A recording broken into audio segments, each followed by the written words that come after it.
Hello everyone, welcome back to my channel. तो आज हम बात करेंगे 2024 में रिलीज हुई एक ऐसी हॉरर फिल्म के बारे में जो आपको अंदर तक झकझोर देगी। यह कहानी है एक ऐसे पिता की जिसका प्यार अपने परिवार के लिए किसी भी खतरे से बढ़कर है। इस फिल्म में आप देखेंगे कि एक पिता किस तरह अपनी जान हथेली पर रखकर अपने बच्चों और पत्नी को सुरक्षा देता है, चाहे हालात कितने भी भयानक क्यों न हो जाएं। फिल्म की कहानी इतनी मार्मिक और शानदार है कि ये आपको पूरी तरह से अपनी गिरफ्त में ले लेगी, इसलिए इस वीडियो को अंत तक जरूर देखिएगा क्योंकि आगे जो होने वाला है वो आपको भावुक कर देगा। फिल्म की शुरुआत होती है एबल परिवार से। इसमें है फ्रांसिस, उसकी प्यारी पत्नी आयरिस और उनके दो मासूम बेटे जोशुआ और लुक्स। वो अपनी वैन में फ्रांसिस के पिता के घर की ओर जा रहे होते हैं, अनजान इस बात से कि आगे क्या इंतजार कर रहा है। दरअसल उस देश में एक ऐसा खतरनाक वायरस फैल चुका है जिसने गांव के हर इंसान को ज़ॉम्बी बना दिया है। फ्रांसिस किसी भी कीमत पर अपने परिवार को इस भयानक स्थिति से बचाना चाहता है और इसीलिए वो उन्हें लेकर वहां से भाग निकलता है अपने पिता के फार्म हाउस की उम्मीद में, जहां शायद उन्हें थोड़ी सुरक्षा मिल सके। जैसे ही फ्रांसिस कमरे में दाखिल होता है, उसके कदम रुक जाते हैं। उसके पिता, जिन्होंने बीमारी की चपेट में आकर आत्महत्या कर ली थी, अब निशब्द पड़े हैं। भारी मन से वह उनकी बंदूक उठाता है, एक आखिरी बार उन्हें देखता है और चुपचाप कमरे से बाहर चला जाता है। बाहर निकलते ही वो अपनी माँ को देखता है जो अब पूरी तरह एक ज़ॉम्बी में बदल चुकी है और घर में इधर उधर भटक रही है। जब वो लड़खड़ाते हुए अपने बेटे की ओर बढ़ती है तो उसका शरीर दो हिस्सों में टूट जाता है, मगर वो अब भी नहीं रुकती। अपने दोनों हाथों के सहारे वो जमीन पर घिसटते हुए फ्रांसिस तक पहुंचने की कोशिश करती है। ये देखकर वो मजबूर हो जाता है और उसे गोली मारनी पड़ती है। इसके बाद वो अपने हाथों से एक कब्र खोदता है और अपने माता पिता को दफन करता है। दिल टूट चुका है, मगर वो खेत में ही रहने का फैसला करता है, यह जानते हुए कि ये जगह अब भी सबसे सुरक्षित है, दूर सभ्यता से, और पास के कुएं से उन्हें पीने का पानी भी मिल सकता है। साथ ही वे अपनी जरूरत के लिए खाना भी उगा सकते हैं। आयरिश तनाव में है, मगर खुद को संभालने की कोशिश करती है। इस बीच फ्रांसिस लुकास को उसकी माँ के पास छोड़ता है और जोश से कहता है कि वो उसके साथ गोदाम चले, शायद वहाँ कुछ जरूरी सामान मिल जाए। उसे याद आता है कि मिस्टर ओडले पहले वहीं रहते थे और खेत में मदद करते थे।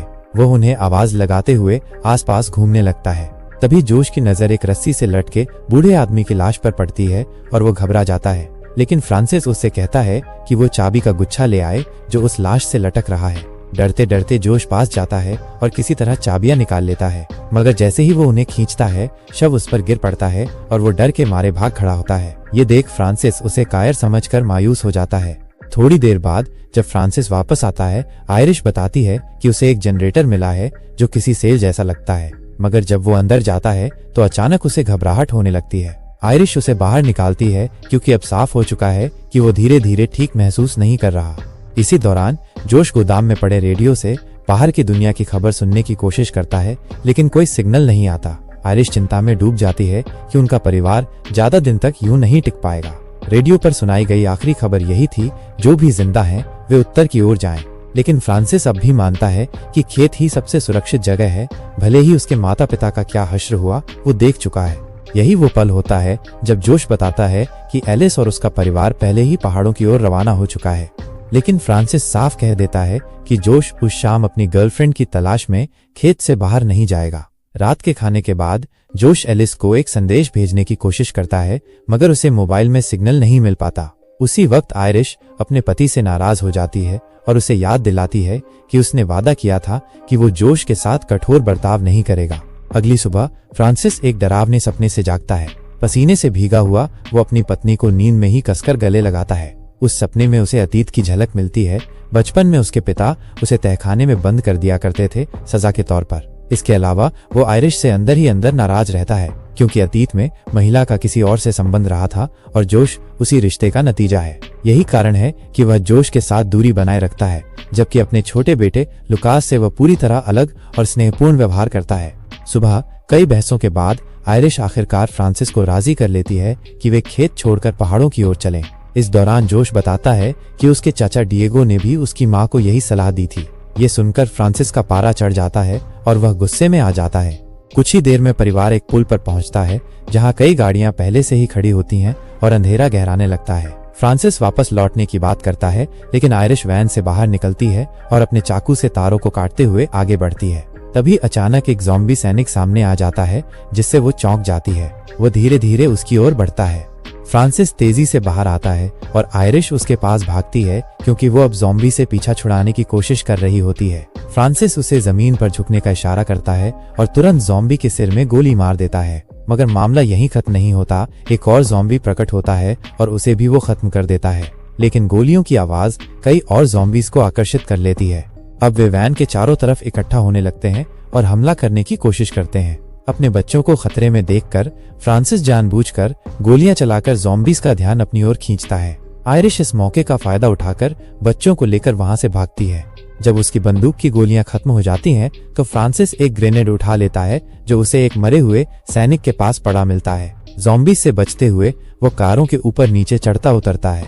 इसी भागदौड़ में वो एक ट्रक के पीछे छिप जाता है और जैसे ही मौका मिलता है ग्रेनेड फेंक देता है ताकि पीछा कर रहे ज़ॉम्बीज़ से छुटकारा पा सके।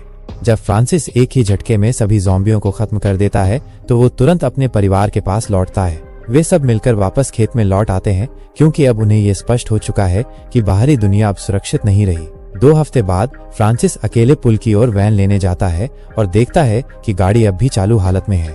लेकिन इसके बावजूद वो उसे घर लाने के बजाय खेत में जरूरत का सामान धीरे धीरे खींच कर लाने का निर्णय करता है। वो आयरिश से झूठ कहता है कि वैन अब काम नहीं कर रही ताकि वो उसे फिर से खेत छोड़ने के लिए मजबूर न करे। इसके बाद फ्रांसिस जनरेटर को सुधारता है और लंबे समय बाद घर में फिर से बिजली लौट आती है। वो अपने पूरे मन से अपनी पत्नी और बच्चों को यकीन दिलाना चाहता है कि खेत ही उनके लिए सबसे सुरक्षित जगह है। वो सबके साथ डांस करता है, एयर कंडीशनिंग और संगीत का आनंद लेता है। एक पल के लिए सब कुछ सामान्य लगता है। बाद में फ्रांसिस टीवी चालू करता है और अपनी शादी का पुराना वीडियो देखने लगता है, लेकिन आयरिश भावुक होकर अपने कमरे में चली जाती है। अगली सुबह फ्रांसिस अपनी पत्नी से दिल खोलकर बात करता है और पिछले 1 साल में परिवार को हुए नुकसान के लिए माफी मांगता है। वो साफ कहता है कि वो अपने रिश्ते को फिर से जोड़ना चाहता है और दोबारा एक खुशहाल परिवार बनाना चाहता है। उसकी गंभीरता को देखकर आयरिश भी सहमत हो जाती है कि वे दोनों अपने रिश्ते को एक नया मौका देंगे। इसके बाद पूरा परिवार नाश्ते के लिए रसोई में इकट्ठा होता है। फ्रांसिस अंडे लेने के लिए मुर्गियों के पिंजरे के पास जाता है, लेकिन वहां उसे एक जंगली कुत्ता दिखाई देता है। जब वो उसे भगाने की कोशिश करता है तो कुत्ता उसे काट लेता है। वो अंडे लेकर जल्दी वहां से लौट आता है।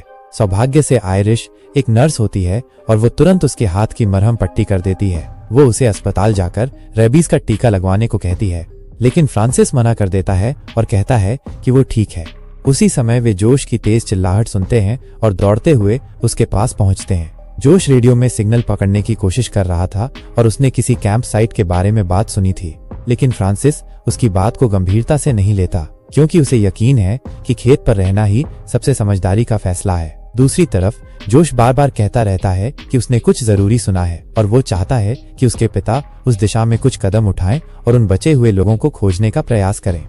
जोश के सवालों से नाराज होकर फ्रांसिस गुस्से में कहता है कि उससे पहले उसे अपना बचाव करना आना चाहिए। इसलिए वो उसे गन्ने के खेत में ले जाता है और एक पिस्तौल देता है ताकि वो निशाना लगाना सीख सके।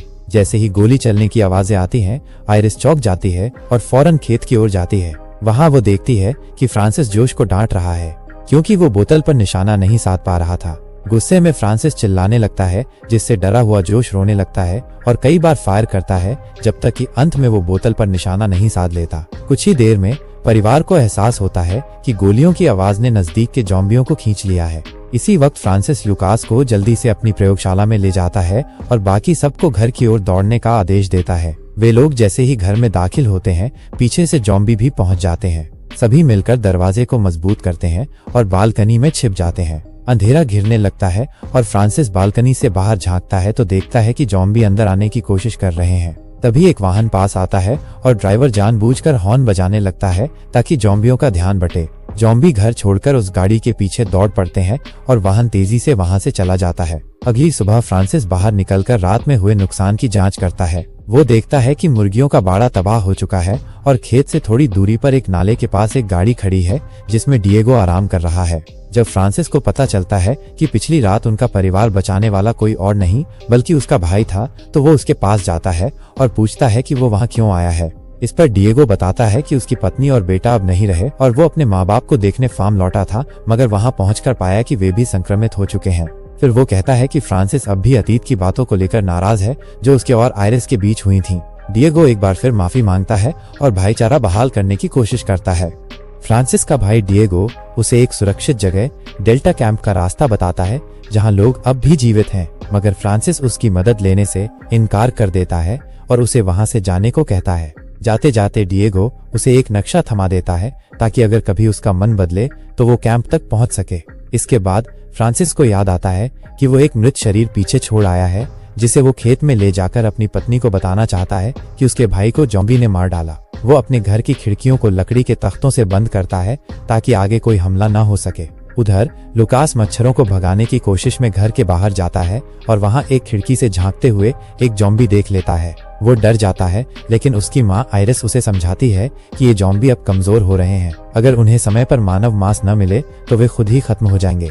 आयरिस मानती है कि गन्ने के खेत से निकलकर जाना अब भी मुमकिन है, मगर तभी फ्रांसिस उस ज़ॉम्बी को ढूंढ लेता है जिसे उसके बेटे ने देखा था और उसका सिर काट देता है। खून से सने कपड़ों में वो सिर घर लाता है और अपनी पत्नी को बताता है कि ज़ॉम्बी ने उस पर हमला किया था। सिर देखकर बच्चे डर जाते हैं और भागते हुए अंदर चले जाते हैं। आयरिस अब समझ जाती है कि फ्रांसिस उन्हें जानबूझकर डराने की कोशिश कर रहा है ताकि वे खेत छोड़ने का विचार न करें। वो अपने परिवार पर पूरा नियंत्रण रखना चाहता है।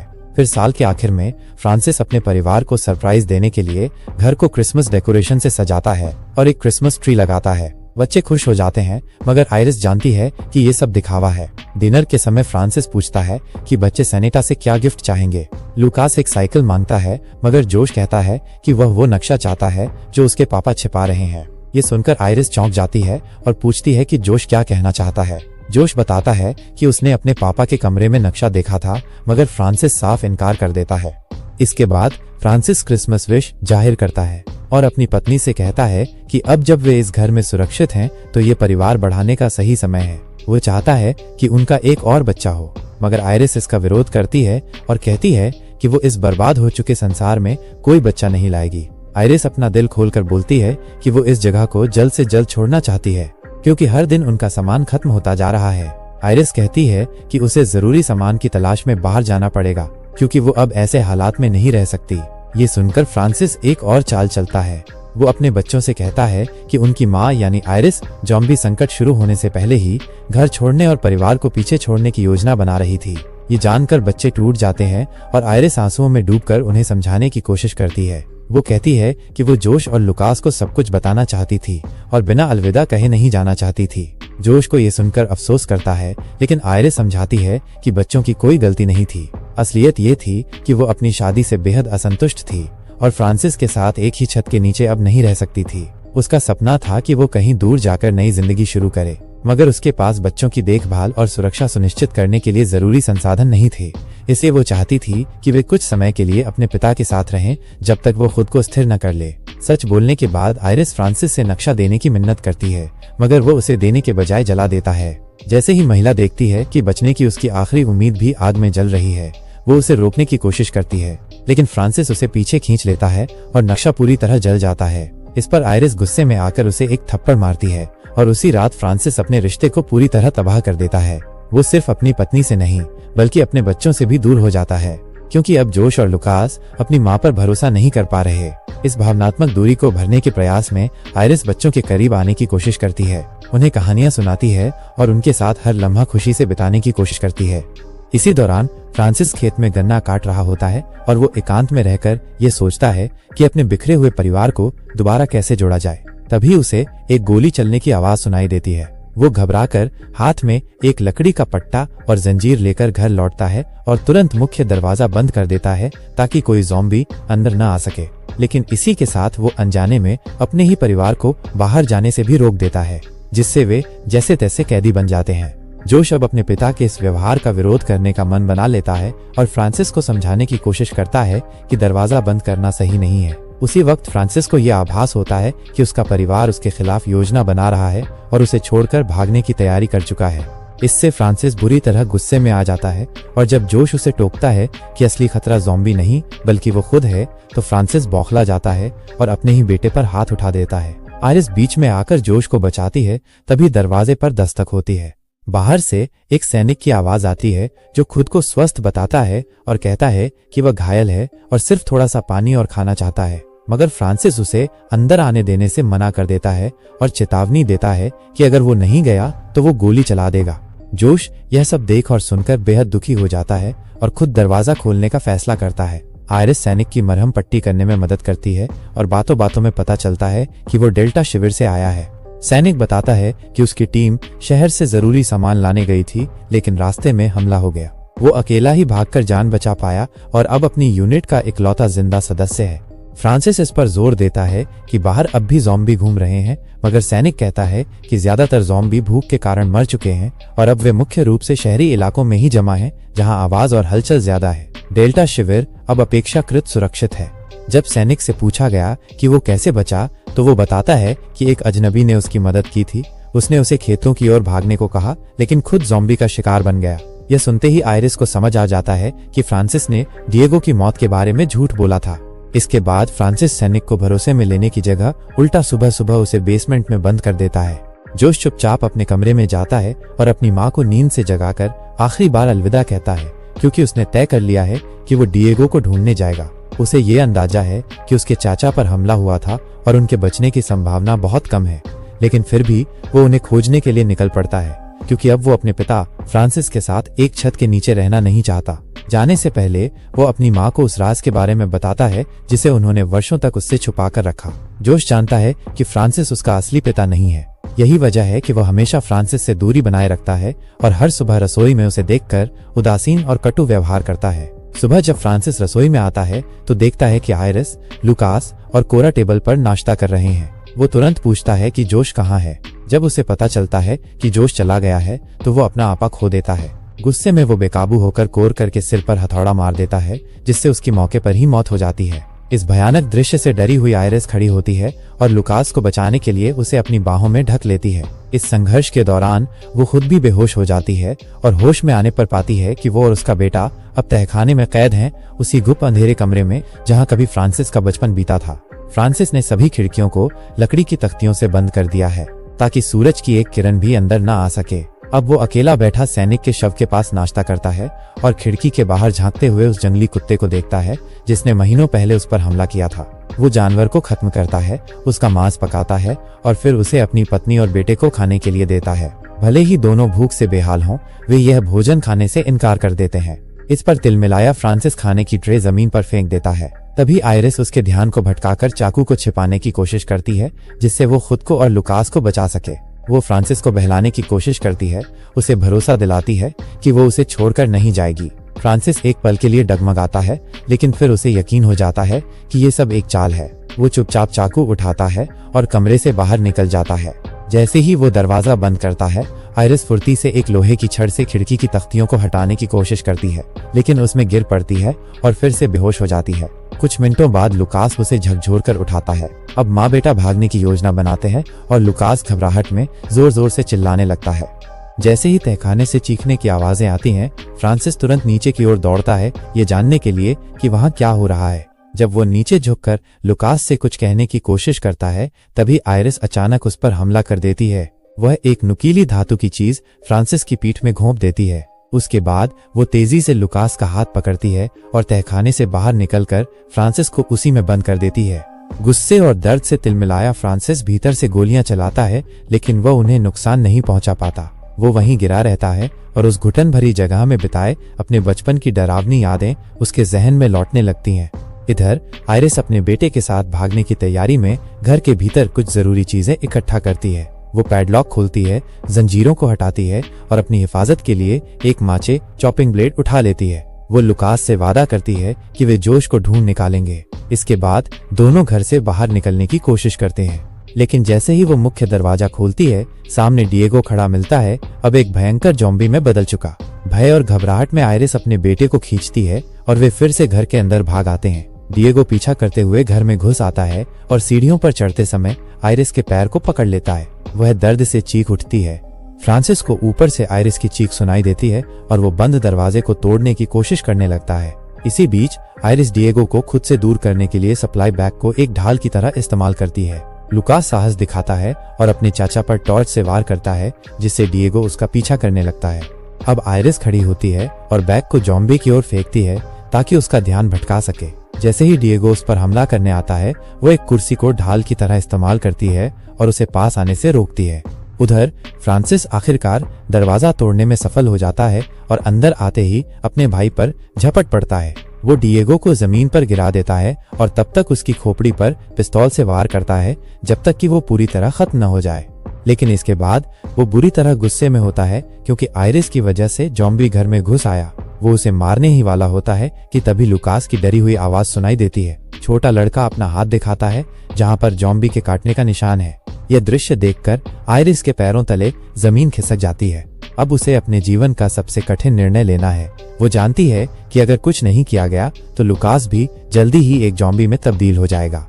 इसलिए आयरिस अपने पति से गुहार लगाती है कि वो लुकास का हाथ पकड़ने में उसकी मदद करे ताकि जहर शरीर में और न फैले। लेकिन फ्रांसिस मदद करने की बजाय एक कोने में चुपचाप बैठा रहता है, जैसे खुद ही डर गया हो। ये देख आयरिस खुद ही आगे बढ़ती है। वो पहले लुकास को बेहोश करने के लिए उसे एक इंजेक्शन देती है, फिर चाकू को जीवाणु मुक्त करती है। वो लड़के के मुंह में कपड़े का टुकड़ा डालती है ताकि दर्द में वो जोर से चिल्ला न सके या खुद को चोट न पहुंचा दे। इसके बाद आयरिस चाकू से उसका हाथ काटती है। लुकास की चीखों के बीच ये दर्दनाक कदम जरूरी था क्योंकि ये उसका जीवन बचाने का एकमात्र रास्ता था। हाथ काटने के बाद वो घाव को साफ करती है और उस पर पट्टी बांधती है। वो लुकास को दिलासा देती है कि सब ठीक हो जाएगा। तभी वो फ्रांसिस से कहती है कि उसे तुरंत अस्पताल ले जाने में मदद करे क्योंकि उसे खून की सख्त जरूरत है। फ्रांसिस बिना कुछ कहे पुल की ओर दौड़ता है ताकि वैन ला सके। उधर आयरिस अपने घायल बेटे को गोद में लेकर उसका ध्यान बंटाती है, उसे सुकून देने की कोशिश करती है। आखिरकार पुल पर फ्रांसिस को वैन मिल जाती है, लेकिन वहां जोश भी पहुंच चुका होता है।